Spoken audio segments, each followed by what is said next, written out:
Jovan, Buha! Buha! Yo, I'm Jovan Buha, NBA reporter for Buha's Block, and welcome to another live show. Just got back from Crypto.com Arena, where the Lakers beat the Golden State Warriors 126-116 to get their first preseason win of the season. They improved to 1-2 in the preseason. 126 marked a season high so far for the Lakers offensively. The story of the night was the offense looked much better, and we saw some tangible progress and process from LA compared to the first couple preseason games where they were sloppy and rusty. And even within this, there are areas that they could get better at on both sides of the ball, but particularly offensively. Turnovers were a little high tonight, but overall, much improved offensively. And I think both the process and the results were much better from LA. But quick shout out to everybody in the chat. Shout out to the late night gang. This is the first official, I would say, like late night sesh of the season. I had not covered the first two games in person, so this is the first time coming after, directly after a game, being there, being in the locker room. Lakers have a brand new state-of-the-art locker room. It's incredible. It was my first time seeing it, first time for the players seeing it as well. Austin Reeves was joking around that he forgot that they had made the changes, that he walked in and he thought he was on a new team in a new locker room, and messed up his pregame run out to the court, and he got lost around the corners, and so that was a big change. And now for me, it was cool to cover my first game officially as representing Buha's Block and getting my season credential, and move back a couple rows, but still in section 114. So a lot to be celebrating tonight. But before we get started, you guys know the drill. For those watching on YouTube, please be sure to hit that subscribe button, turn on channel notifications, and like and comment on this video. For those listening on Apple Podcasts, Spotify, or your podcast platform of choice, please be sure to follow, download, and leave a 5-star review. All right, let's get into the game. So no Luka. He warmed up, which I documented and tweeted out. If you guys have not seen that yet, it'll also be part of my vlog coming off of this game. But no Luka tonight. He went through his warm up, and despite that, they decided to hold him out. So he will play in 2 of the final 3 preseason games. So seemingly it's shaping up to be that the Lakers are going to punt one of the 2 Tuesday, Wednesday games, Tuesday in Phoenix, Wednesday in Vegas.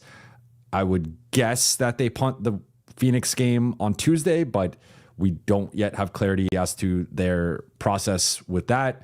But they will punt one of those 2 games in terms of making the full squad available, and then have the full squad available Friday to close out the preseason against Sacramento, a much important dress rehearsal going into the regular season, and the second shot for this group to get some continuity and chemistry in games that matter against a real opponent. So no Luka, no LeBron. Marcus Smart, we thought he was going to play. Then JJ said he's misspoke, and that after speaking with Dr. Leroy Sims, who is in charge of the Lakers' medical decisions, that Marcus was not ready and that he will also play in 2 of the final 3 games. So JJ told us yesterday at practice Marcus was going to play, and then he said pregame that that was incorrect. No Adu, no Maxey, but we knew that as well. And then on the Golden State side, no Steph, no Jimmy, no Moses Moody, no Al Horford. So not the full representation of Golden State, especially in comparison with the team that the Lakers just faced up in the Bay. But still, the Lakers have not been at full strength either. So both teams were missing multiple starting level players and multiple stars. And really, they're 2 best players. So this was, I would say, a relatively even matchup in terms of who was out. Overarching takeaway of the game for me was this is the blueprint, in my opinion, especially with LeBron out, but even when LeBron gets back, I think the Lakers need to be a great to elite, depending on how you want to frame it, offense, and just like average-ish passable defensively. There were some things they did really well defensively tonight. Looking at their steal percentage, 10.8%. They had overall 11 steals. I believe they had 8 in the first half. So they did a really good job of deflections and turning those into transition opportunities or early offense opportunities, more so because they actually did not have a lot of transition points, which I will touch on a little bit later. But I thought like the goal should be have a really good offense because they have so much firepower. They have so much weaponry. They have versatile pieces. One, they are at full strength or close to full strength, even without LeBron, that you score at a certain level and then you are passable to, again, average like defensively. And that was basically what they were tonight.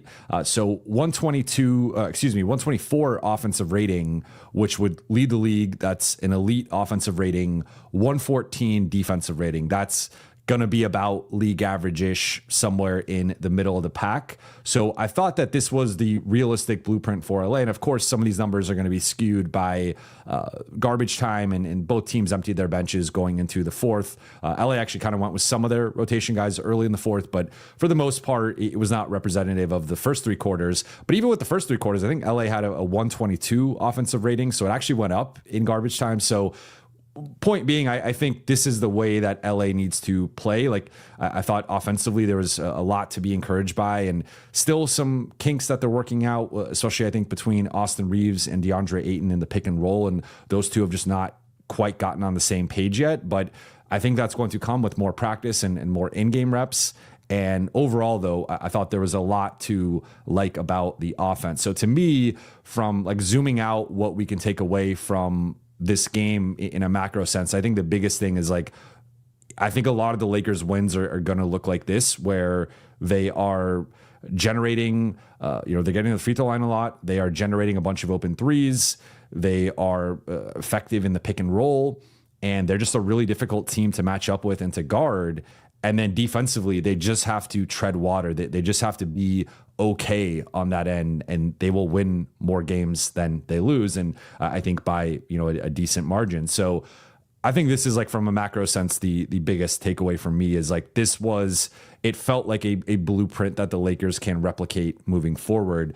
Notable performers, got to start with AR, who I thought once again, in looking for his own shot, has excelled through the first couple preseason games. He's been cooking everybody, including tonight, cooking Pods or whoever was switched on to him. 21 points on 7 of 10 shooting, 2 for 4 on threes, 5 for 6 at the free throw line, 3 rebounds, 3 assists, 1 steal, the one and a block.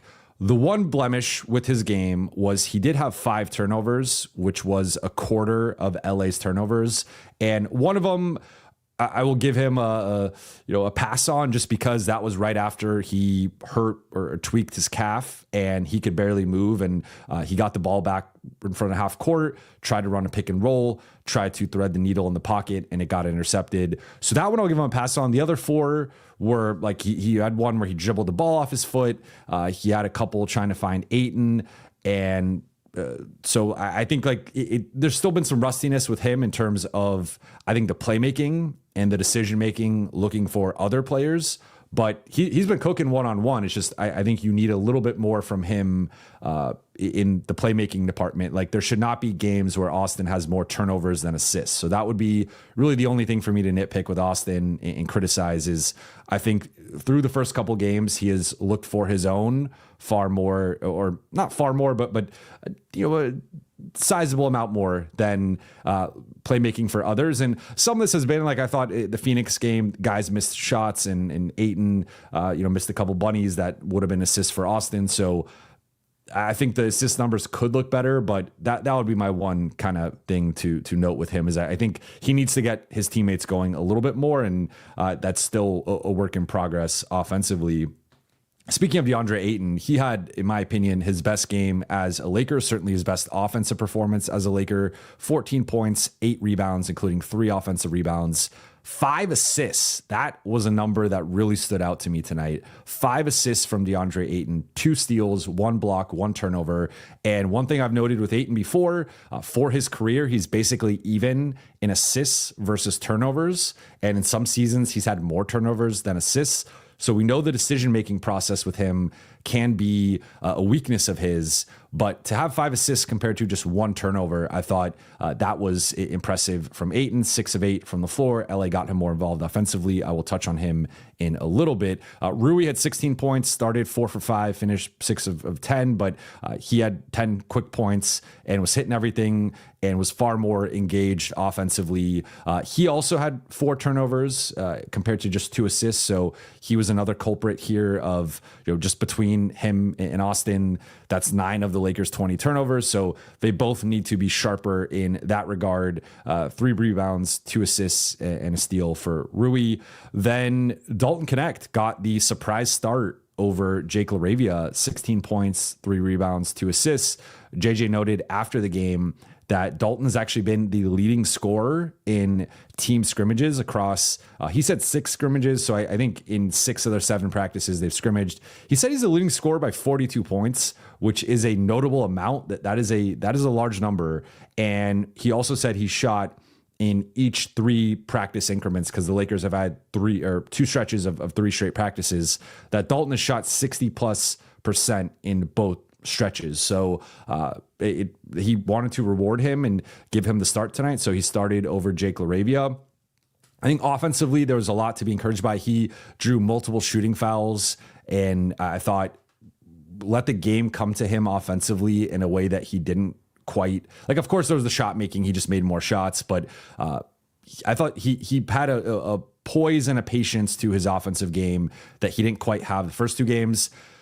I will note, as I try to look at like both sides of the coin here with each player, with Dalton, he still got shredded defensively, and Jonathan Kuminga had 6 assists, largely because he was primarily being guarded by Dalton Connect, and he was just getting by Dalton, or forcing the Lakers to double in the post and then spraying the ball out and getting the Lakers in the blender. So I think, for as encouraging as the offense was and him looking more comfortable on that end, I still think defensively he was targeted a lot by Golden State. He was beaten off the dribble. He was beaten on cuts, and transition defense continues to be an issue for him. So I still think the defensive end is a notable concern of his. And JJ noted that after the game, that Dalton's role will be determined by his defense, not by his offense, and that he's looked good in practice and he's looked good, in their scrimmages, but his role will be determined by his defense. And so far, I think it's looked largely similar to last season and summer league. And there's still a lot of room for improvement from him on that end. Jake LaRavia, 11 points, struggled from the floor, 4 for 13, but 3 rebounds, 5 assists, 4 steals. He really is a defensive playmaker, and we've started to see that through the first few preseason games. 5 assists, I've mentioned his connectivity offensively and just being that connecting piece that can grease the wheels. And I was really impressed with his touch passes and just swinging the ball side to side. Like, he is that, you don't want him necessarily being a primary ball handler or even secondary ball handler, depending on who's out there, but he is a guy who will make the right reads. And I think more often than not, make the correct decision. Had that one sequence where he missed a couple, got the pass from Jackson, missed it, got the rebound, missed it. So Jackson was teasing him after the game in the locker room that he hates Jackson and doesn't want to get him any assists. But yeah, that was a funny thing post game. And then Gabe Vincent, I think, continues to look more like the Miami Gabe. I've been impressed by Gabe so far to start. 13 points, hit a couple threes, a couple steals. Shot selection, I think he can, he does call his own number a little bit too much for my liking at times, but overall, I think he's playing with a certain level of confidence and honestly speed offensively. Like, he's coming off these screens and these handoffs in a way that's really encouraging. And then Vando, I thought, didn't have quite the level of defensive impact that he had the first couple games. 0 steals, 0 blocks. Not that that's ultimately what matters, but like, even the ball pressure, I don't think was quite there. Also 0 for 4 on threes. So he's now 1 for 10 on threes. I said at the time I was skeptical that the shot had actually improved. We now have this sample size of 3 games. He had several of those attempts were wide open, like 6, 8, 10 feet of just defenders ignoring him. They started putting Draymond on him and just having Draymond roam the baseline. So that's an area that they're going to have to figure out with Vando, but he did get the start. And I think overall, like, he's been a clear positive, looks better. Just, I think tonight was his least impactful of the 3 games so far, through the preseason. That's about it. Let's get into the stats of the night. I'm going to reference the 124 offensive rating. The Lakers' previous high in the preseason was 101 through the first couple games. They had not scored more than 103 points. So going from 101 to 124 and 103 to 126, notable improvements compared to the first couple of performances. Takeaway number one, I'm going to focus again on the offensive improvement. And I think, looking at 28 assists, 20 turnovers is high. And part of that was some of the minutes when Austin was off. They didn't have Luka out there. They don't have LeBron out there. So you're running offense through Gabe Vincent and Jake LaRavia and guys that probably should not be primary ball handlers when it matters most. Even Vando had a turnover. They're trying to run the offense through guys that I don't think will actually be running the offense. Maybe Gabe, depending on what happens with Marcus Smart and where he's at physically. But I think they had several guys as like second, third, and fourth in the playmaking pecking order that should more be like fifth, sixth, seventh, or fourth, fifth, sixth when this team is at full strength or closer to full strength. Again, kind of factoring that LeBron will be out. But looking at it, like they had 30 plus points in 3 of the 4 quarters, especially that first half, scoring 63.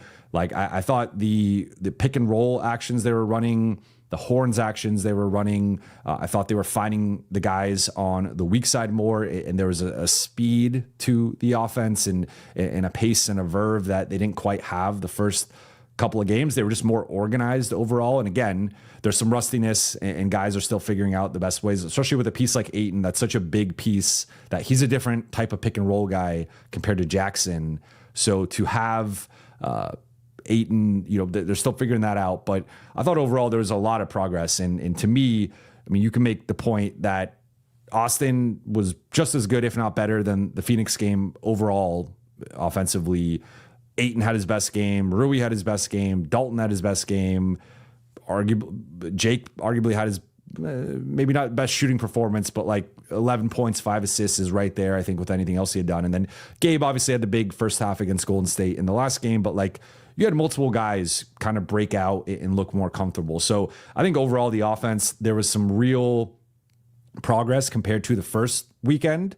It was a pretty discouraging weekend, I think more so on the defensive end, but even on the offensive end, there was not a lot to love. Like I liked some of the actions they were running, but they weren't running them consistently. So I thought they were spamming some of the right stuff tonight, and overall offensive organization, spacing, decision-making, I just thought that there was a lot of things to, again, I think be encouraged by through, especially the first 3 quarters.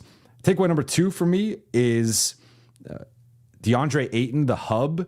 And this was something that JJ talked about after the game, was using DeAndre more as a hub. And we knew going into the preseason, one of their goals was to try and get him going offensively. And we saw it at times, especially early in both of those games, a couple of early possessions against the Suns, a few possessions against the Warriors. Like they were trying to get him on post-ups, deep seals, trying to get him in the pocket, trying to get him with lobs.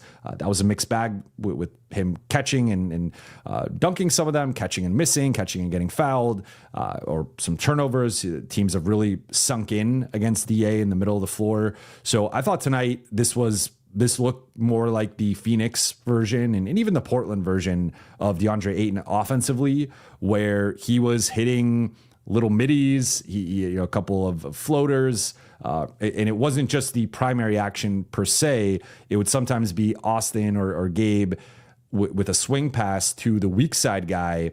And then like sometimes that would be Rui, and then that guy gets downhill, and then all of a sudden it's a little dump off pass to Ayton, who's around the elbows or kind of in the middle of the paint. So I just thought they did a much better job of involving him.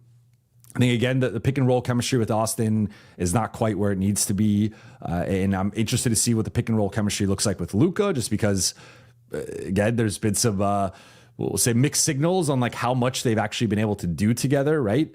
So we don't quite know where that relationship is. And for as great of a, like, of course, Luka's a different playmaker, different level of passer than Austin, but we know that there is an element here of like continuity and just rhythm and chemistry in the pick and roll, of timing and how guy, like literally, like, where a guy likes the ball. Do they like it more in the left hand, the right hand? Do they like it more at their hip or at their chest or at their knee? Like there's just different spots of where guys like the pass in the short roll or on the roll. And I think those are things that you need reps with. So overall, though, I thought this was, again, DA's best performance offensively. Defensively, 2 steals, a block. He continues to be disruptive as especially in, as a drop guy in playing passing lanes. I think really the only thing I can nitpick a little bit with him is like, and this is a tough matchup for centers. I've said this before with Golden State, but because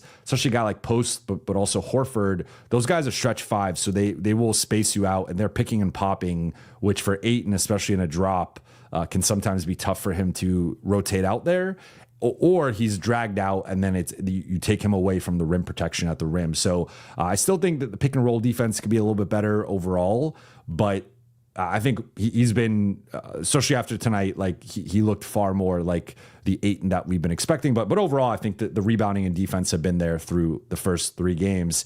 And then takeaway number 3, before we get into the Q&A, I think the biggest concern coming off of this game is the transition defense. The Lakers were outscored 21-5 in transition through the first 3 quarters, which to me those are the numbers I'm going to lean on more. I'm going to weigh more just because overall it finished at 21-9. So they didn't allow any fast break points in the fourth. They scored 4 themselves, but through the competitive portion of this game, it was 21-5. JJ lamented about it after the game, that it continues to be a glaring weakness with this group. And he even referenced, like, it's not just after turnovers or misses, it's after makes. Teams and Golden State, complicated matchup because they play small, they shoot a lot of threes, they play fast. So I think in some ways Golden State hit, and I've mentioned this before going back to like last season, like they can hit on some of the Lakers' weaknesses because the Lakers will score and then they will just run the ball back on the Lakers and get a fast break bucket or get a 3 or something. And like, so the Lakers have to have a sense of urgency against this Golden State team going into opening night. And the urgency continues to just not be there for whatever reason in transition. And so coming off of JJ criticizing it both of the preseason games, criticizing it all week, calling it dog shit, and then they come out and yet again kind of lay an egg on that side of the ball in that particular area. Like the half-court defense I thought was better compared to the first 2 games. I still think it's a mixed bag. There were times they got shredded in the pick and roll with roll men slipping out or just rolling into open space, getting dunks, getting fouls, getting putbacks, times where Kuminga was able to get in the post and create some good stuff out of that. So still think the pick and roll defense and some of the back cutting and just matching up with guys can be better. But I think the transition stuff is still the area that they continue to struggle with. And I think that the jury's out now. Like, people know against the Lakers, you run the ball. Like that has been, it's really been a thing for years, but it feels like that continues to be a thing. And then you couple that with a team like Golden State that likes to play with a certain pace, and that can be a recipe for a tricky situation. So I think LA needs to continue to hammer this with the players and really emphasize in practice, you need to get back. And it needs to be like, they need to continue harping on the conditioning, but also like matching up with guys, communicating and getting back and protecting the basket, because I think they've really struggled with that through the first 3 games. And if I'm scouting against the Lakers, like that is one of the first things I'm noticing on film that I am prioritizing with my team is like, run on these guys, because they do not want to get back. They do not want to protect the rim. They don't match up. They don't communicate. And it's been a problem. So that's the one takeaway that I continue to we'll belabor for now, but we'll see if they can clean that up going into next preseason game or at least going into opening night. But with all that said, let's get into the Q&A. See, we got Shabugan. Thank you for the question. Dalton leading our scrimmages by 40 plus points. Do you hear that? Other teams or draft picks available? Shabugan's trying to shop Dalton and flip him for a draft pick or a player, or I don't know. I get it. Like I will say I remain skeptical of like Dalton's place in the rotation overall a little bit, but I think if we are, I've made this point before, I think there was a top 10 before. You take out LeBron, I think there's a top 9. I think Dalton can be the 10th guy, and especially when the primary competition, I think, is just out right now with Adu and Maxey. That sets up a situation for Dalton to just walk into that, assume that role, right? Like he's got to earn it, but so far it sounds like he's been earning it in practice. So I think that's impressive, and I think that speaks to his offensive potential. I do agree with JJ that for as good as, and I think we've gotten more insight now into how JJ views things, because I thought it was interesting that there were two starters that played into the fourth quarter. One was Dalton, which I think in general he needs more minutes, more reps. So like that one I understand. But the other starter that played was Vando.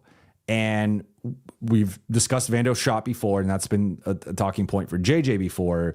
And I think with both of those guys, because they have such strong concerns on one side of the floor, like it is going to kind of be, I think they're sort of capped at a certain ceiling in terms of their potential role on this team, unless they can improve on their specific things. So with Dalton's defense, with Vando, it's offense, and particularly shooting, spacing, finding ways to still be effective on that end, likely with the cutting, finishing, putbacks, offensive rebounds, that type of stuff. So I thought it was they rested Rui. Austin got pulled early because of the calf injury. DA got, Jackson came in and then he didn't play again. And Rui got so it was clear those are the three guys right now that are healthy or available that are clearly at the top of the pecking order. Dalton and Vando, I think they're still kind of seeing where are they at with some of their weaknesses, and how can, still figuring out ways to make them, or to hide those things, or to just test those things and see where they're at. So far with Vando, it's been a struggle. He's 1 for 10 on threes. I think the shot looks better overall, but at some point the results have to matter, and it can't just be the shot looks prettier. It's got to go in, and he's missed a bunch of open threes. With Dalton, I still think the defense is a real concern. If he's your 10th man, it's okay. But if you want him to be more, obviously I think there's right now a limitation there. Shout out to Fang Charlie, aka Chuck, for becoming a YouTube member. I'm glad you figured out how to do it, and I appreciate you signing up. And you follow up with a super chat. Ayo Jovan, I finally got myself a membership. LOL. I actually got to watch today. Really liked Vando's aggressiveness, Ayton's middies, and AR's sauciness. He got compared to Jamal Crawford after the game by JJ, who played with Jamal, so that's pretty high praise. Looking forward to getting your email reply. Yes, I do owe you an email reply. We'll have to figure out a time to podcast. I agree with everything. Again, I think there was still some positives with Vando, to be sure. I felt it wasn't his best defensive performance compared to the other two, but there was so much positive from this game that it's, again, I'm not going to nitpick or harp on that. I think the bigger thing with him is just figuring out the shot, but appreciate you, Charlie. And we will link soon. Lego Tortoise Builder, Jovan, do you know what happened with Magnon? It's like he disappeared. I will admit that I know multiple people have asked me about this, and I've not remembered to answer, to ask JJ, just because there's just so many things going on, and then I'll hear him say something to someone else about a certain thing, or there's a question I wanted to ask that is a little bit more urgent. So I wish I had asked this at a previous practice. A lot of it's obviously been the LeBron stuff and Luka and just the defense. And there's been some things that have been a little bit more top of mind, but my assumption would be I don't want to speculate he's injured, but I would think that there's a reason that maybe he tweaked something and they just haven't told us, or again, this is pure speculation, so please don't report that or aggregate that or whatever.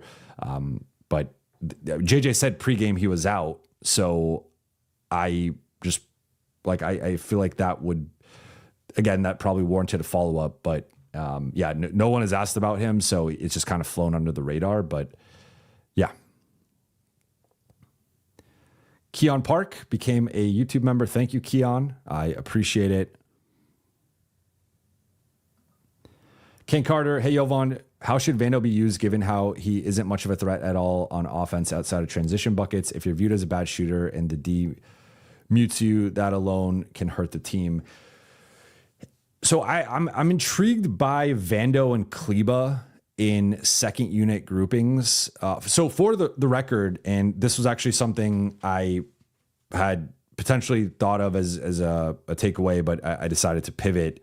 I thought it was telling that Vando started again because I have expressed my skepticism with him starting full time or him having a certain role just because of how JJ used him last season. And that's all we really have to go off of, other than like JJ will praise him, but he's praising everybody for the most part, right? So I don't want to like overemphasize or put too much importance in that. I want to put it in his actions.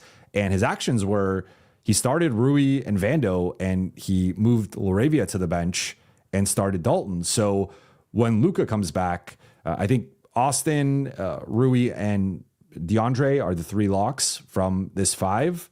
Luka, of course, is going to start. And then that leaves that fifth spot.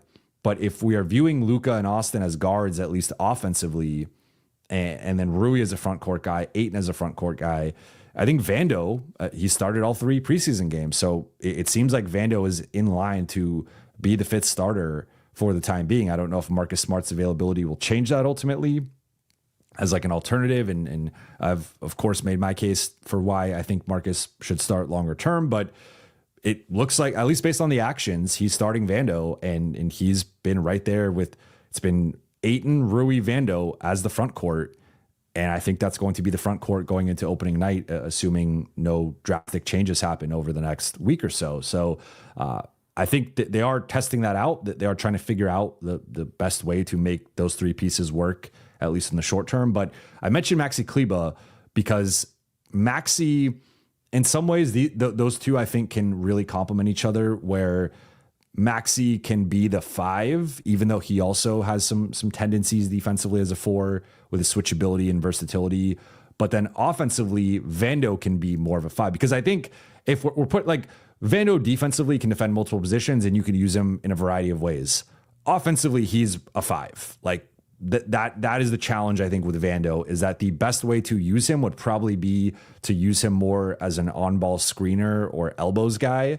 And we've seen the Lakers do that in years past. But when you have DeAndre Ayton, you have Jackson Hayes, you have Maxi Kleba, you've invested a certain amount in your center position, and you obviously want to maintain some size and rebounding and rim protection, it puts him in a tricky spot offensively, where then he becomes more of a four or even maybe a three in some lineups. And that's what mucks up your spacing. And that's when people will hide guys on him. So I think having him constantly move and roam along the baseline, along the dunker spot, is an effective way for putbacks, for cuts. It does, and especially if they're putting a smaller guy on him. And this is what I'm going to shout out Broke With No Money, who's been asking me about the Drew Holiday Mind the Game clip that LeBron and Steve Nash talked about, using Drew Holiday along the dunker spot and trying to do that with guards. I think there are some ways you could apply that with Vando.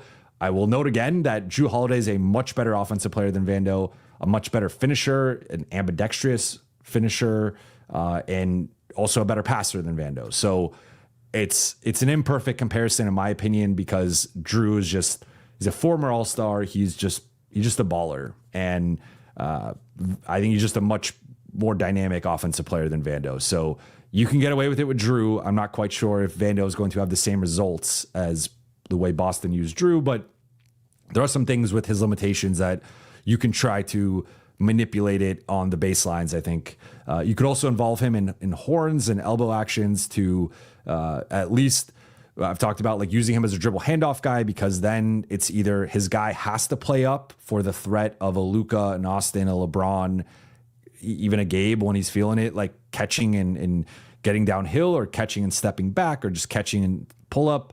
So you have to respect that. Or if you don't, then you're giving up that space, right? And that also creates some opportunities for Vando to get downhill as a roller and whatnot. So I think there are different ways to mix it up, and I think they're still tinkering with the ways they want to use him. But I actually think like maximizing Vando probably is involving him more in the fray. But the issue is, if you have another five, especially a five like Ayton, then that guy, I think you also want to involve in the fray. So I think could get a little clunky, and that's something they're trying to figure out right now. But I think longer term, I'm intrigued by the pairing with Maxey because I think they can complement each other on both sides of the ball. Brian Farmer, is it safe to say the Lakers will be top 10 in turnovers this season? Probably. What's up, Mark? Keon, happy to be part of the late night gang. Thank you, Keon. I appreciate you, and I appreciate the super chat. Next game I'm seeing in the chat is Tuesday, so just so you guys know. They play in Phoenix Tuesday, in Vegas against Dallas on Wednesday, and then they come back to LA, close it out Friday against Sacramento. That is the remaining games. BK Design, random hypothetical, but would you trade Gabe, Maxey, Vando for Grant, Reith, and 2 firsts? The Blazers would send first to get off the Grant contract. Grant has how many more years left? It's funny because my all-time worst take might be being okay with the Lakers trading a pick for Jeremy Grant like 2 years ago, and that take did not age well. I will humbly admit that was probably my worst take of my life. So he's got 2 more years left, player option for $36.4 million in 2027, 28. So he's on the Vando timeline. I would like 2. If I'm the Lakers, I would like 2 Portland first. So in this hypothetical, I think you got to, like, you are committing to. So I guess the difference between Vando and Grant is significant. We're talking about 20 plus million, a little over 20 million. But 2 firsts is nice, especially for a team like that. Potentially gets you. Seems like the Giannis New York, like there's a lot of Giannis New York buzz right now. But if the Lakers are looking for that second star long term, like next summer or next season, having 3 potential picks plus potentially 2 more, that's intriguing. So that would be tough. And to be clear, for those already I seeing kind of commenting on this trade, this would be purely for the first. This is not for Grant. This is purely like getting off 2 expiring contracts, getting off Vando. You do take on same contract length, more money in Grant, but you get 2 firsts back, which I think Portland projects as a lottery to play-in team for at least the next couple of years, which depending on the years, I guess it depends on the years of the first, but 2 unprotected firsts, that is intriguing.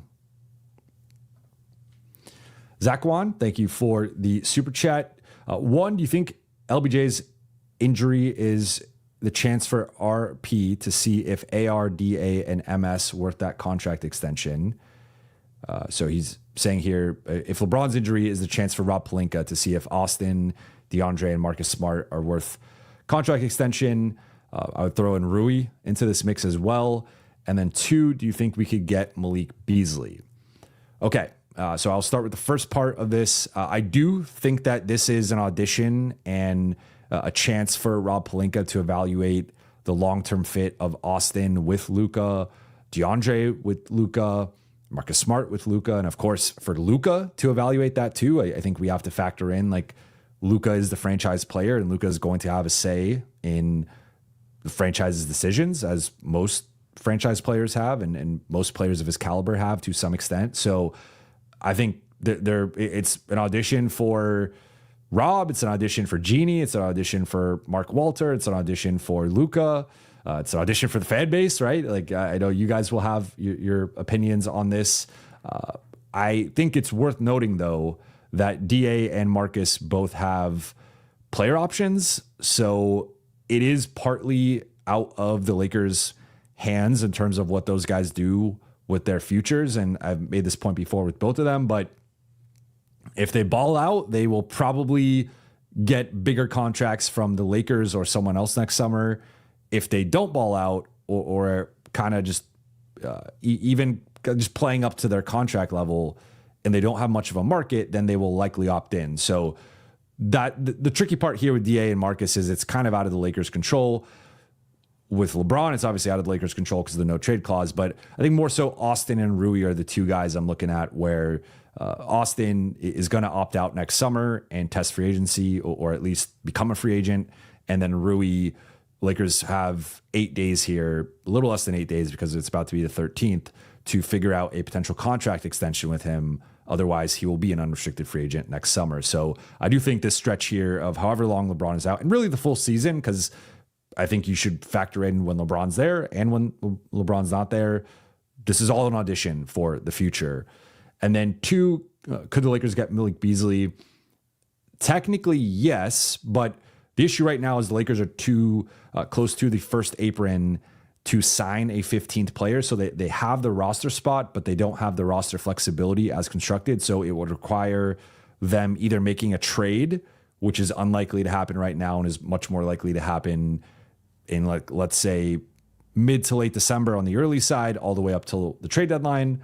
Or I believe, I don't remember the date off the top of my head. I think it's in mid-January. There is a date in mid-January where the prorated amount for a vet minimum contract, basically the remaining portion, because you're paying a vet minimum contract over the course of a full season, right? So I think it's about the halfway point or a little bit around there, where from that point on, the remaining portion of a vet minimum contract that would count against the Lakers cap would be less than that number under the first apron. Now, that's even a little tricky because you want to have a little bit of flexibility where you're not potentially going over that line. And if you wait for like the day of and then you're in a situation where you're like a penny under or whatever, you just get a little tricky, a little complicated, limit your options depending on what you do at the trade deadline. But longer term, yes. I don't know exactly where Malik fits in the rotation. I guess he's the Dalton upgrade, right? He's a better version of Dalton, but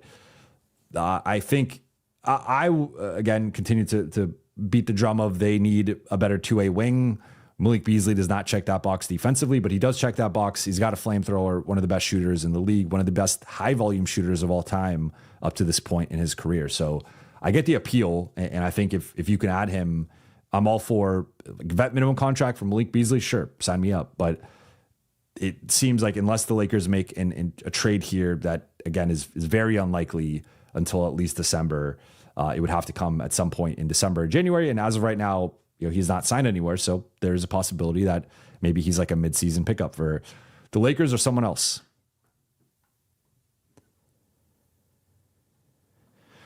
Bacano, what do you think is more essential for the Lakers, finding the second star or the adequate role players? Because the Lakers have neither for the future. I think that's a little harsh on the role players. Like I think Austin and Rui, even DeAndre, Marcus, Jake, Vando, like I think they all have potential roles in the Lakers' future. And they are of course, very high on Austin and view him as a pillar moving forward. So I think he is someone that they're trying to figure out just where he fits in with all this and what's that contract going to look like and all that stuff. But I think they have I do think they need to reshape the role players overall. And like, I think I've made this point before recently on a mailbag, but like each guy individually, you can kind of talk yourself into around Luka. I think the collective is a little underwhelming and not enough two-way talent and balance. And that's the areas that they need to try to plug. But like, I think there are versions of a Luka-led roster with at least a couple of these guys, if not a few of them, that can be very successful, can contend for a championship. I just think, again, they need to probably make a move to balance out the roster a little bit more. In terms of star versus role players, I think honestly the role players is probably more important because I think Luka is so talented and skilled and gifted and special that there are a lot of second stars that I think would fit next to him. And I'm not even sure how great, like we saw with that team in 2022, Brunson was on the rise, but he was not New York Brunson, and he was not 2024 Kyrie either. So we've seen him have success without like the perfect second star. I don't know if he necessarily even needs the perfect second star. Like it would be great, but I do think he needs adequate, to your point, like adequate role players and the right fitting role players. I think Dallas did a really good job of that. The Lakers, it's been a little bit more of a mixed bag, but they still have time to potentially make a deal at some point in the season. So I would actually say I think the role players and the way you fill out the roster, because you need defense, shooting, multi-positional versatility, certain amount of athleticism and physicality. So I think those are some areas that the Lakers could do better in terms of building their roster. I see a lot of people in the comments saying they're done with Malik. I get it. Angelo, also let me know if you're still feeling the RE20 over the SM7B, Angelo. If I remember correctly, you were the one who pointed that out last show. How did our guy Koloko look? I thought Koloko was fine. He continues to not really play until the fourth quarter. He had 4 assists tonight, and the Lakers were using their bigs overall in more DHO, elbow actions, playmaking opportunities. Didn't even take a shot tonight, 0 for 0. And the garbage time minutes could get a little ball dominant heavy for some of the guards and some of the perimeter guys. So they're not exactly feeding Koloko, but 0 points, 2 rebounds, 4 assists, turnover in his 8 minutes. Like I think he's looked fine defensively for the most part, and on the glass he's still raw offensively, but again, 4 assists for a third string center is solid in the fourth quarter. But yeah, I mean he's still a work in progress. But again, I've made the point, like it's not guaranteed he gets that opportunity yet. Keon Park, assuming LeBron, thank you for super chat. Assuming LeBron's final season, if Giannis asks for a trade this season, the chance of getting Giannis next summer would be unlikely. If so, who do you think the Lakers should go and find for Luka's partner? Yeah, so point here, if this is LeBron's final year as an NBA player or just with the Lakers in general, if Giannis does ask out, then next summer it is, or if he asks out this year, it's tough for the Lakers to swing that. I think it's tough to say that, like, I don't know. I don't have a great answer here. And I know some version of this has been asked before. I think looking at next free agent class, I don't think that player is out there in free agency. I think that it's probably going to come in the form of a trade. Of course, the 2 names they were linked to earlier in the summer were Jokic and Giannis. I think Jokic, he came out and said he wants to be a Nugget for life. I think he's likely to extend there and remain a Nugget for the foreseeable future. Giannis is the one who I think is going to be available, but the reporting that came out recently indicated that he was only interested in one team, and that team was the Knicks. So if we take that at face value, it seems like he's trying to find a way to get to New York, and that would be the likely destination if he ends up leaving Milwaukee. So I don't, because if we go down the list, right, like Shea's not asking out anytime soon. I don't see, like, is Ant at some point, maybe if Minnesota has I think it would probably have to be a couple of down years or just early-ish exits in the playoffs. Maybe they lose in round 1 and round 2 and back-to-back years or something, and all of a sudden he gets a little frustrated. But now we're talking about a couple years from now. Wemby's not going to be available anytime soon. I don't see things changing with Brunson. Does Mitchell become available at some point in Cleveland, depending on, maybe they continue to hit a ceiling in the playoffs? I'm just going down the list. Like, Tatum's not going to be available and he's not going to be a Laker. I'm just not quite sure who that player is. It's not Steph. It's not KD.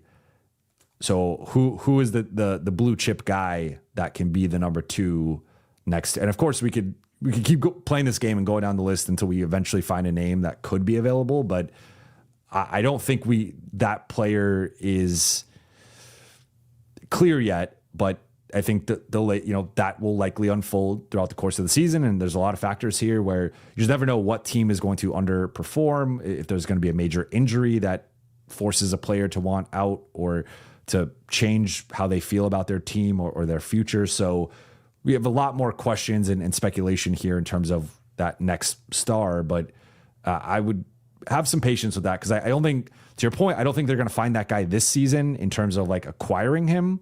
It's got to be next summer or the following season. So I think we have some time here to figure it out, or for the Lakers to figure it out. But as of right now, I don't think there's like a clear cut they have to go get this guy, or like this guy's clearly going to be available. I don't know who that is right now. Dan Howard, thank you for the super chat. You think the Knicks could sway Reeves this offseason? Lots of connections there, and Mike Brown has been a fan of him. Potentially, I would keep an eye on the Texas teams. I've reported this before. San Antonio was previously interested in Austin, and they got close to making him an offer in the summer of 2023 and just ended up not happening. And then Houston is a team that I think could be interested in him depending on the direction they go. And if you think about like their makeup, if you replace Van Vliet with Austin and you have Thompson and Smith and Eason and Adams and some of these guys around him that are big and physical and tough, I think that's like the optimal Austin build. And then he could play 2-man game with Şengün and develop a chemistry with Thompson. So I think that the two Texas teams or two of the three Texas teams are two teams that to me are potential Austin fits longer term. But the Knicks, I think the issue here would be, I just don't think Austin and Jalen Brunson makes much sense defensively for the similar reasons to why I don't think Austin makes sense in Atlanta. When people have mentioned Dyson Daniels, it's like, I don't think Austin and Trae Young make sense together. And I think a key distinction, in my opinion, between say Austin and Trae Young or Austin and Jalen Brunson versus Austin and Luka, aside from Luka just being better than both of those players, is Luka is a forward defensively. So you can play the Vando, you can play the Smart next to, and you could technically do that, I guess, with Brunson and with Young, but I think it just gets a little bit more complicated when both guys are actually guards. And I think it's a problem that Cleveland's going to have, where Mitchell and Garland together, there's just going to be a limitation to how good that defense could be when your two backcourt guys are have some defensive problems or limitations. So that's where I think, like, we've seen Luka play with a smaller guard that has some defensive questions and it work. So I think there's a proof of concept there, and I think it could still work with Austin. Whereas Austin with a small point guard, that's where I have, that's the fit where I think there's a real limitation, and I just don't know how you get past that. So in theory, I understand your logic here. I think in practicality, especially if they are potentially going after Giannis, like I don't see the Reeves fit being clear cut. Keon Park, thank you for the super chat. We needed that Cam Johnson trade this summer. Brooklyn, why Denver? Yeah, I mean, Brooklyn and the Lakers have made several deals over the last few years. So that is one of the teams that they talk to the most, and they've had several near deals with Brooklyn. But yeah, it just ended up not happening. I mean, part of it was the money. Michael Porter Jr., the Lakers just didn't have $40 million in salary to trade. I mean, you probably would have had to flip Rui, Gabe, and Maxey in a first. And I would personally do that. I don't know if the Lakers would have done that. And even then, you're a little bit short financially. Sky Falcon 5, Spurs have too many guards already, and Houston won't have the money. Yeah, I mean, I think maybe there's a sign and trade or something, but yeah, I would have to look at, I think off the top of my head, like Chicago has money, Brooklyn has money. I think there's 10 teams that are projected to have some form of cap space. I more so know like those are teams that have had some interest in Austin in the past, but yeah, I mean, I to your point, like they have Harper and Fox. It doesn't really make sense for him to go to San Antonio. Chris says you don't need cap space anymore, just a side deal. Hey, get your money.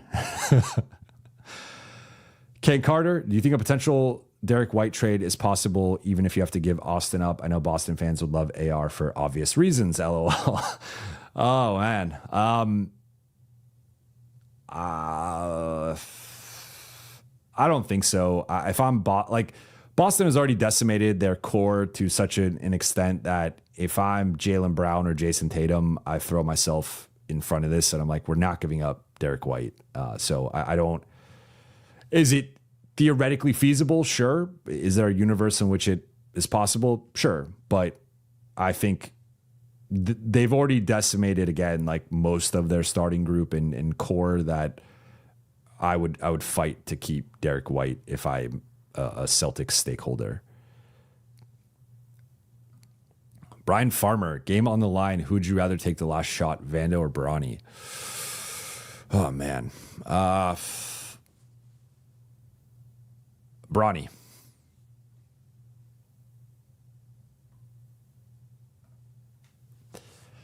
Danica, how are the vibes, Jovan? Vibes are really good. Vibes have been on the rise.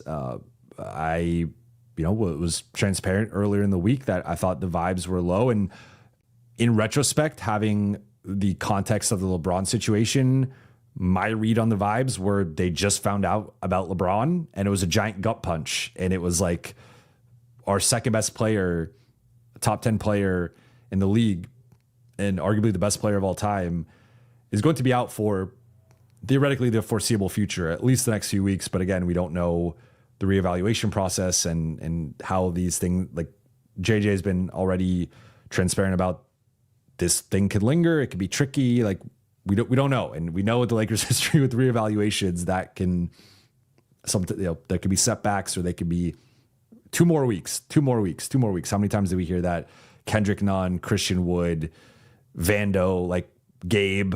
We have a bunch of recent examples of guys who continually push back in terms of their recovery and injury timetable. So I think it was just a big gut punch that the team was processing and handling. And when you don't know, because I said that on here before even the LeBron announcement, like because they had multiple days of practice in a row.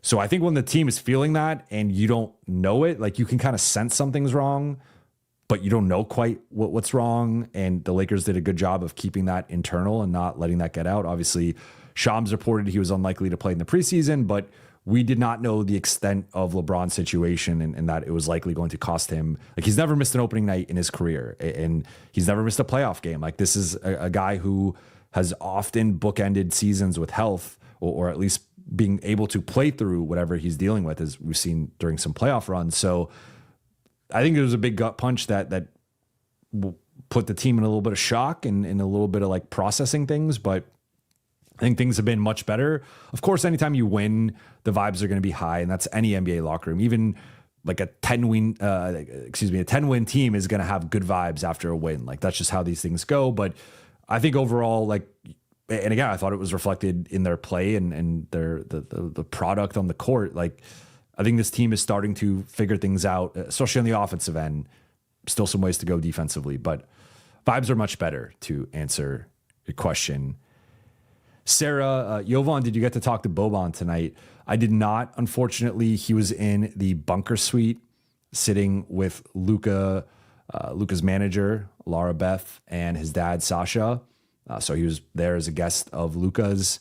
Did not see him post-game, did not see him at halftime. And the thing with the bunker suites is they have their own back, like gated off area. So it is like the one part of the arena, or the one section of seats where we're not, like, I think we technically can go in there, but it is a little harder for the media to access. So unfortunately did not run into him. There was one point where I thought he was waving at me. I wasn't sure, and I did not want to embarrass myself and wave back but I kind of did like a subtle head nod, but I wasn't sure. So, but love Boban. He's my guy. Covered him in LA previously, and we always have a good conversation anytime we see each other. Kane Carter, hey Jovan, if Drake and the OVO shop boys gave you an offer to work for OVO, would you leave the Lakers job for it? No, I would not leave this job and doing this for anything. Maybe $1 billion, all right, but that wasn't the question. But I would honestly, even if you give me $1 billion, I would still come on here and do this. So I want to do this. Sarah, I see you asked the super chat. I appreciate it. C2 cents. Yo, what up? Going to go about 10 to 15 longer.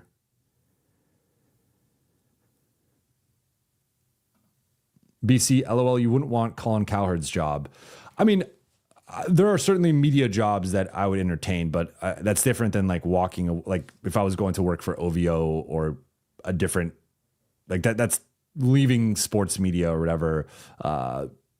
I would want that. I would like the paycheck. The one, like, I'm just an NBA guy, so I only want to do NBA content and Lakers content. And so I think I wouldn't really entertain or want to like switch over to doing like college football and NFL and MLB and NHL and golf. And I'm just not like, I will casually watch those sports outside of fantasy football, but it's not something I'm interested in covering. Enger, what can you say about the new locker room? Well, it's a real upgrade. I think it becomes one of the nicer locker rooms in the league, and I don't know if I'd quite say it's the nicest, but it's in that conversation. It's up there, and the Lakers, like, I think they had waited a little bit longer to upgrade the locker room previously, and it felt, I think, like from like a dimensions perspective, it was pretty similar to the previous locker room, like the one that they had like when Kobe was there, but they just updated like the wood, and it was pretty much a like, you know, the shade of wood, the type of wood, whatever. Like, they made some renovations, and it was certainly an upgrade. But I think this one is a totally, like, the lighting is different, like everything is different. The locker sizes, the structure of the locker room, the lighting, the ceiling. It's more, I would say, more of like a rectangle. Like the other one was more of a square almost. This one's more of a rectangle. There's also so one of the big things was like you walk in, right? And let's say you're facing the back of the locker room and like the showers. Behind you is the whiteboard. And then you have the rows of lockers. And then in the back is, there's 3 lockers. And it used to be, way back in the day, or now like a decade ago, it was Kobe who, you know, he had his locker, and then he had a second locker. And then I think back then there might've been 2 actually extra lockers, might've been 4 back there. But then more recently, when they had the renovation, it was LeBron. Like, LeBron eventually took that locker. LeBron has his 2 lockers, and then it was AD next to him. That eventually became Markieff Morris after the Luka trade. And then Luka was in the other corner, closest to the, like, right next to LeBron, but also right next to like the showers and you know, the bathroom section. Now though, they got rid of the lockers being against the back, and it's actually, there's a TV behind you when you walk in, and then the locker, like the whiteboard, is actually against that back area. And then so LeBron is actually now in the front of the locker room, and then Luka's on the opposite side, but they're both in the front, whereas before they were both in the back corner. So I thought that was an interesting change. LeBron still has his 2 lockers for what it's worth. I thought, of note, DeAndre Ayton is next to Marcus Smart, and I think that's going to be an important locker room pairing, where DA was even talking about it tonight. Like, he's a big personality. He could like he was talking about adjusting to his teammates, and that he could sometimes, like, he's got a lot of energy. And I think putting a guy like Marcus Smart next to him is going to be important. Like, I think that will be an important relationship and dynamic. And Marcus was already talking him up when we spoke to him at practice, that he was bigging up DA and just his playing camp and the way he's buying into his role. So I think that's going to be an important, buddy cop situation there with DA and Marcus. Best league, Jovan, what is your thoughts on the Lakers trade for Giannis, Turner, LaMelo, for Luka to Hornets, Austin? No. It's already a no. They're not trading Luka. I'm already out on this deal. You had me in the first half with Giannis and LaMelo, but no, I would not. I mean, of course, like Giannis and LaMelo for Luka in Austin is theoretically a win for the Lakers, but you got to factor in age here. I would rather just have Luka as like that. That's an asset that I would rather have Luka straight up than Giannis. So when you add in LaMelo, that's an interesting, and you got Turner there too. It was more than a throw in, but no, Lakers do not do this. BK Design, Jovan, what are you most looking forward to this season specifically for this team? I'm most looking forward to seeing how the offense continues to progress because I think with a healthy LeBron, Luka, LeBron, and Austin in that order as the top three playmakers, and then even to a lesser extent, Marcus and Gabe, who can play make a bit, especially in like second unit groups. I just think the shot quality for guys like Ayton and Hayes and Rui and Laravia, Dalton, if he's in the rotation, I just think like the finishers on this team, the guys who are either shooters or big men finishers, like they're going to just have so many easy looks. And then that's to say nothing of like what just the way Luka plays, what he's going to do, MVP level production, MVP caliber season. I think Austin's individual game has looked better offensively and just how he continues to grow.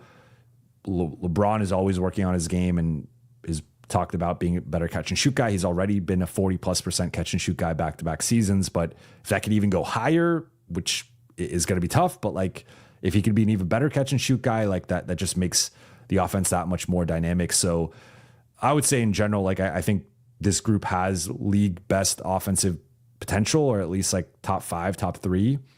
And that's the thing I'm most excited for, just because I think they're going to be so difficult to guard. And if they can be at a certain level offensively, again, even if they have like a league average-ish defense, the offense will almost be its own form of defense to an extent and give them a little bit more margin for error on that end. And that's the path to this team being like 50+ wins and a real threat. Thank Charlie. Hey, speaking of money, how about that merch? It is on the way. I have a collab that I'm excited for. We hit a little bit of a hiccup that, so I was hoping for it to be ready this upcoming week. I think it's more so going to be opening week or the following week, but hoping to have it done by the end of October. But again, I'm very excited about this announcement, this person I'm collabing with, and I think you guys will like it. Sarah, Jovan, would you be interested in an assistant coaching gig someday? That would, I guess, be one way to potentially get me off the mic. Although it's such a grind in a way that like there's no, like, I think I would want to be an assistant coach with the goal of being a head coach.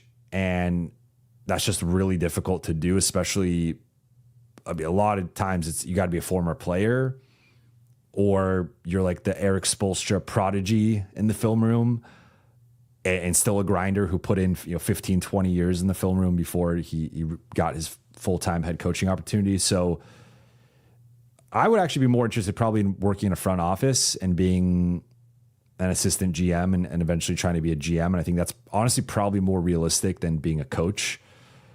But I mean, I would take the call. I would see what's up. Connor Phillips, what if you could get paid millions to run a hair care brand? Okay, fine. You piqued my interest. You got me there. Now I'm on board. No, I mean, I think there's other things I have interest in, but this has been my thing since I was 8, man. Like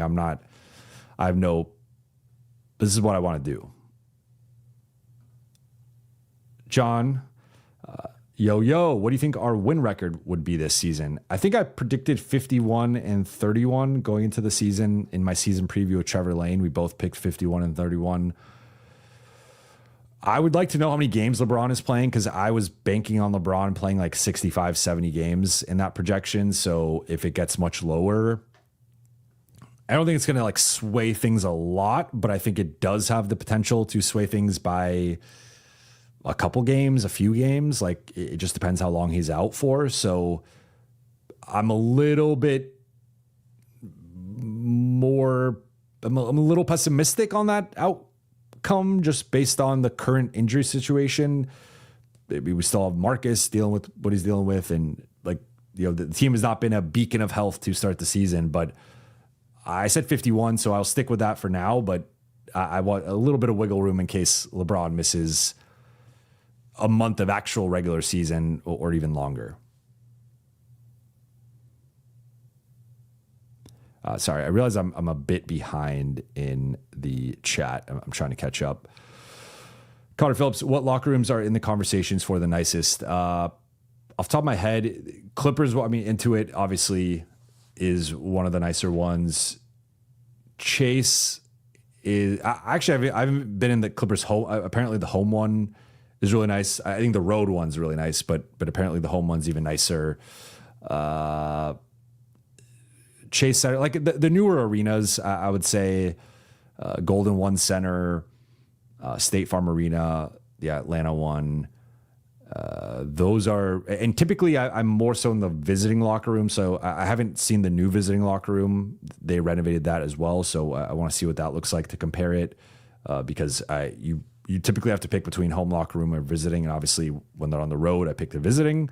So I haven't seen every home locker room. I've seen, let's say, most of them, but those are the ones that come to mind. It's typically the newer arenas have the nicer locker rooms. All right, let me make sure I haven't missed any super chats. Here's one from Sham. Do you think we could get involved in a Giannis to New York trade? We get OG or McHale for expirings plus picks. Milwaukee wants to blow it up. Keep AR. I was actually just talking to someone about this today, of the possibility of a Giannis to New York trade expanding with a third team, and could the Lakers get involved potentially? Again, please aggregators, don't come for me. This is more so speculation. It was someone within the league that I was talking to, but there's a sense of like, if Milwaukee doesn't love the package that New York is offering, could you find a third team to reroute picks or young players or whatever to Milwaukee, in addition to whatever New York is sending out, and maybe some team can benefit from getting involved and helping. I mean, we've seen some of the big trades, like the KD trade was a 7-team trade, right? So you could potentially expand this to 4 or 5 teams really, and then figure that out. But yeah, I think they could. I wouldn't put them as like the front runners to get involved. I think there's some other teams that have more assets between their young players and picks, but they certainly could be involved. And if you could find a way to get OG or McHale and send out Rui, Gabe, and Maxey or something like that, and it's all expiring money, and then you have to send out a pick, like I would trade those 3 plus a pick for OG or McHale in a heartbeat. So yeah, I mean, certainly a chance that they get involved. Kane Carter, is there a different level of attachment you have being Serbian/Puerto Rican and being able to cover Luka as the face of the Lakers, with Luka being Slovenian and a Spanish speaker? For sure. Luka, I would say among the stars I've covered throughout, and this is going through Kobe, Powell, Blake Griffin, Chris Paul, Kawhi, PG, LeBron, AD, Russ, if you want to throw him in there. I would say Luka's the guy that I certainly have like the most in common with, and have like the most similar background. So that different level of attachment, I think is attachment's a strong word, but I would certainly say a different level of maybe connection or we're talking semantics here, but yeah, for sure. Like I see there's a similarity there. There's a kinship that I don't quite have with any other star. Like Jokic, I guess, is the other one that I would throw in there, but or a Carlos Arroyo or Jose Alvarado. But certainly, I mean, if you have a certain background and there's someone doing that at a high level, like, and you're covering it or whatever, like you're gonna certainly a different level of again, like, I don't know if attachment's the right word, but connection or similarity is probably the term I would use. William Main, do you think Connect will surpass Laravia in minutes? I don't, but because I would still say like Laravia started the first 2 games. Tonight, I don't think it's fair to compare their minutes because Dalton played deeper into crunch time. So that's going to naturally lend itself to, or, the fourth quarter. So that's going to naturally lend itself to more minutes. I would say between the two, Laravia has been the better player through the first 3 games. It kind of depends though what they need. Like I think the one factor with Laravia that could crack the door open for Dalton to overtake him would be the shooting. Like tonight, he was just 1 for 4 on threes. And I do think the Lakers are going to need a level of reliable shooting and just shot making that if Dalton can provide that and Jake can't, that maybe creates some situations where Dalton makes more sense compared to Jake. But that, I would say that the off the dribble game and shot creation and shooting, I mean, last year Jake was a better shooter, but overall, like I think that part is where Dalton has the edge. But if we're talking rebounding, Dalton has been rebounding the ball well, but I think they're similar. I would still probably give LaRavia a little bit of an edge there just because he's bigger.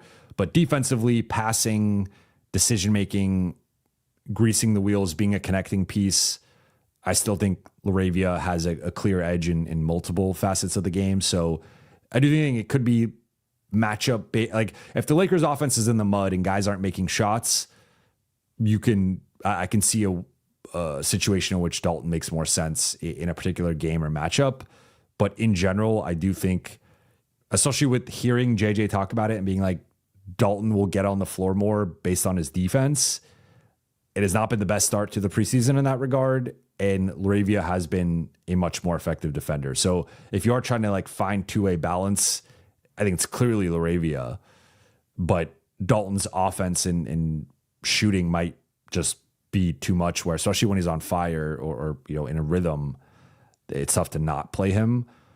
So I think in general, LaRavia is going to be ahead of Dalton. Like if Dalton continues to start or play more than him, that might change my opinion. But based on the information I have and what we've seen so far, I still think I'd put LaRavia ahead of him.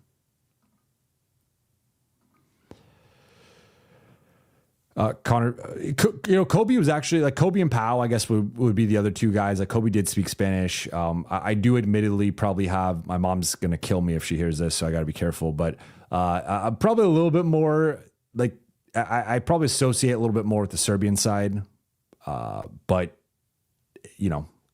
so that I think gives maybe a special connection with the Balkan side, but my mom's going to get upset with me now.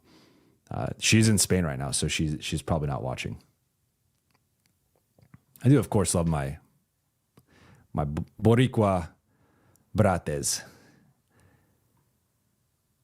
Kobe spoke like 7 languages. Kobe was a genius. Connor Phillips, shout out Norma. All right, I went almost 20 minutes past when I said 10 to 15, so I'm going to do the responsible thing. I'm driving to Vegas tomorrow for the game on Wednesday. Going to spend some time with my son. So going to call it now, spend some time with my wife before I leave, and then get ready for tomorrow. But appreciate you guys so much for rocking with me. Thank you for watching and listening. For those watching on YouTube, please be sure to hit that subscribe button, turn on channel notifications, and like and comment on this video. Let's get to 50,000 subscribers before the end of 2025.